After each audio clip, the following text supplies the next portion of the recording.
It's time for a Sunday Shelfie! I am thrilled y'all are liking this series as much as I am. I'm having a ton of fun shooting it. It's been awesome to showcase everything in my collection. We got a long way to go. This is part 5 of 7 of my read collection, but then I'll be moving on to my unread books, then my YA, then my mysteries, so we are slated through March at this point with this series, and I couldn't be more excited. If this is your first time catching this series, I'll link the playlist in the description.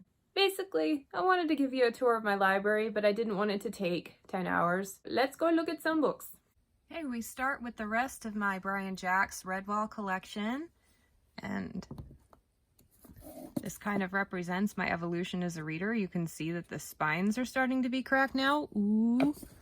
And during my last massive book haul from my trek along the western United States coast, I picked up Redwall in hardcover. Really excited to have that one. And I've been slowly collecting all of his hardcovers because, as it happens, this is the author that got me started on reading back when I was a kid. And I think one of these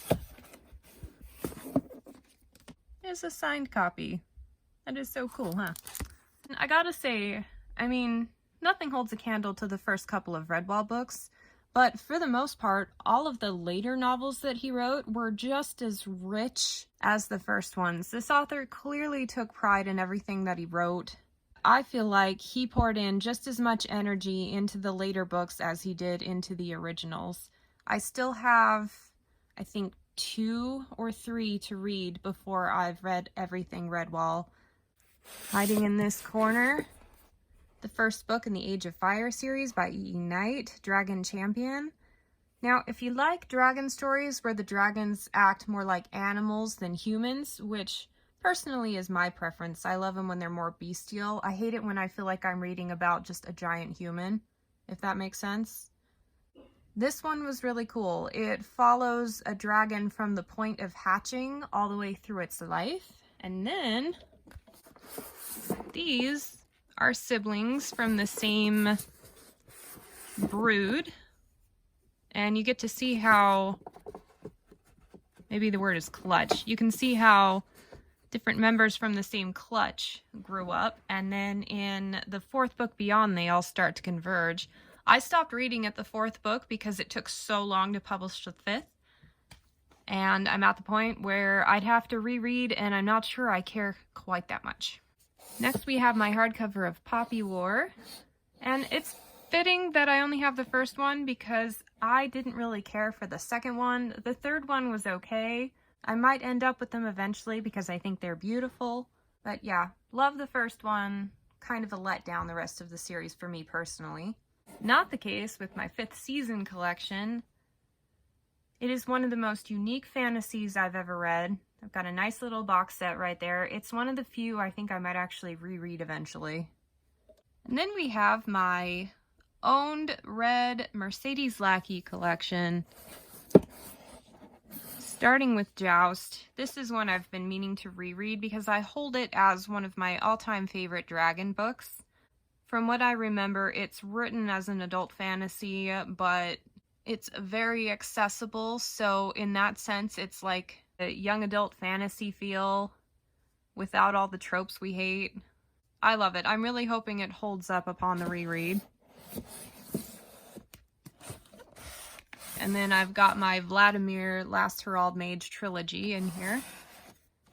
Now, I've read more than just those from Mercedes Lackey, but she is incredibly hit or miss for me. So these are the ones I kept because I liked them. I did not care for the Griffin series. I read that whole thing, and I've tried the Outstretched Shadow and DNF'd it. I might go back to that one. Yeah, she's very hit or miss. And then we have the beginnings of my Glenda Lark collection. If you caught my authors who I think deserve more attention, she is one of the higher ones on the list. I love her world building. It's always exotic. In this series, They didn't even sell in the US, but I liked her enough to order from overseas and pay astronomical shipping. This was back before Book Depository was a thing. My favorite of Glenda Lark is the Isle of Glory series, and it's so weird that I have a hard time recommending it. Like, she makes a few decisions that make you go, okay, I'm gonna go with it, but I love it. I think it might be the world building that has me so excited about this one. And then this one, I think, is the most accessible, but across the board, it's the one that people seem to like least. I had a very unsuccessful time recommending this one as a bookseller, which is a shame because personally, I loved it. I love the magic system, I love the world, I even really like the characters, so I don't know what everybody else is smoking, is all I'm saying. And then the author contacted me for this one on Goodreads, sent me an advance copy. I really liked it. I had a lot of issues with the second one, so I haven't really continued the series. I intend to get back to it eventually, but it's not a very high priority. But this first book, quite good. Then I've got Through the Wolf's Eyes by Jane Lindskold. This is the first book in what turned out to be like an 8-book series. And I just was not interested enough to read that many. I think I even, if I haven't donated them, I probably will. It was a great story. She's a beautiful writer. But the subject matter just wasn't that interesting to me. If you love the type of indigenous stories with just a little bit of magic involved, this is a wonderful pick. The writing quality is amazing. It's just that's not really my favorite jam. And I finally got myself some copies of Liza Block Lamora. The one I was carrying around for years and years didn't have a cover. So I finally treated myself to the full trilogy, and I love them. This is one of my favorite series on my shelves. Speaking of, also one of my all-time favorite series, Planetside by Michael Mamet. If you liked Old Man's War by Scalzi, then this is a pretty lateral comparison. I think you'll absolutely love this one. I love his writing style. I love his characters. This is one of those that ended really well for me as well. So yeah, I can't sing the praises of that one enough. And they sent me an advance copy of the second one. And it has watermarks across all of the pages, which honestly, for me, that made it unreadable. So I had to hound down a digital copy. I couldn't even read this one. It was very awesome, and I'm tickled that they had me in mind, but I really wish it was readable. An advanced copy of Kingdom of Liars that I got. This one has a really cool atmosphere. It's one of the most unique things I've ever read. I have a hard time comparing it to anything else, but the plot for me was kind of disjointed and all over the place. It felt like the character wasn't solid enough in themselves to make consistent decisions, and I hate illogical characters. Especially when I can't tell if that's just the nature of the character or just writing style issues. So I might end up donating this one at some point. It's hard to get rid of an arc because it's so much fun to get them, but yeah, I did not like it, and I won't be continuing the series. And then my Game of Thrones collection, which is kind of sad. I have these old science fiction book club editions, and I bought them well before the TV show came out. I probably started reading them about the time Feast for Crows came out. I'm not a diehard Game of Thrones fan. I like the series enough that I have the beautiful illustrated editions on my wish list, but yeah, I don't really feel the need for a shrine over here on it. It's good, don't get me wrong, but it's also not finished. But this one, my favorite artist is Luis Reyot, as I've mentioned, and teaming up with a great writer for this little short story that's completely illustrated the whole way through is one of the coolest things on my shelves. I absolutely love this. It's one of those you can read in one sitting. It's advertised as a children's story, but it's really grim because it's George R.R. Martin, so I wouldn't recommend that kids read it. But this is one of my favorite books on the shelf for the book itself and not necessarily for the story, but I still liked the story. I love all things Brian McClellan. He's one of my top 5 favorite authors, and this is one of my top 5 favorite series. I originally had just the paperbacks for these ones, and eventually acquired the hardcovers. And the third one here is signed. The first 3, the hardcovers weren't particularly difficult to find, but they were quite pricey.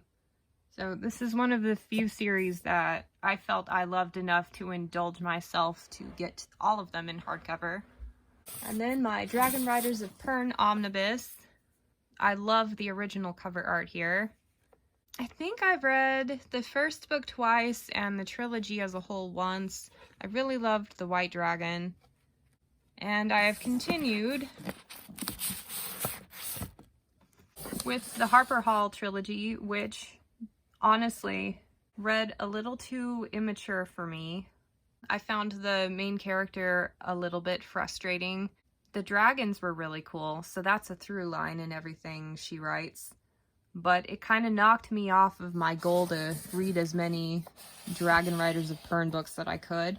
Actually, now that I'm thinking of it, once I finish my Vlad Taltosh read, I might switch and slowly work my way through some Anne McCaffrey stuff. I had a timeline printed out at one point on what to read first and in what order, so I'll go back and find that and continue on. And then my science fiction book club editions of The Tales of Aneurin by Juliet E. McKenna. This is also one of the authors I think deserves more attention, and this series was great. When I first read it, I was also reading a bunch of classic fantasy authors, and I liked it just as much, if not more, as those. It's been so long that I can't really endorse it with confidence because I don't remember much about it, but yeah, it's made the cut over the years and staying in my collection, and I think I might want to reread it at some point. I don't hear a lot of people talking about her. And that could be because she's not as good as I remember, but it also could be just because she's a hidden gem. We shall see. I'm making it a personal goal of mine to go through a lot of similar authors like that in my collection to let you know whether or not they're worth picking up. Because to a degree, I'm kind of sick of seeing all of the same authors around and would like to give a chance to some of the lesser known ones. We have Game Board of the Gods by Rochelle Mead. It's one of her lesser known series. She is also one of my all-time favorite authors. I absolutely love and connect with her writing. This is one of her least popular series, but also one of the ones I liked most. It's adult urban fantasy. It didn't gain enough traction for there to be a third book published, but it was originally intended as a trilogy. And my review of this book is the one that put my blog on the map back in 2013 or 14. The author shared my review, and for years after that, I got so many people to my blog through that one link, and it was this massive spike of thousands of people, and I was just this little blog that just started out, and I was over the moon. And since then, I've had a pretty good working relationship with Macmillan and Tor Fantasy. So kind of a weird way to get on their radar, but alls I can say is keep writing reviews and producing content, and eventually you will catch a break. This is the series that got me to love this author. I love the story arc of it. I love the feel of it. It's an urban fantasy. It's about a succubus, obviously.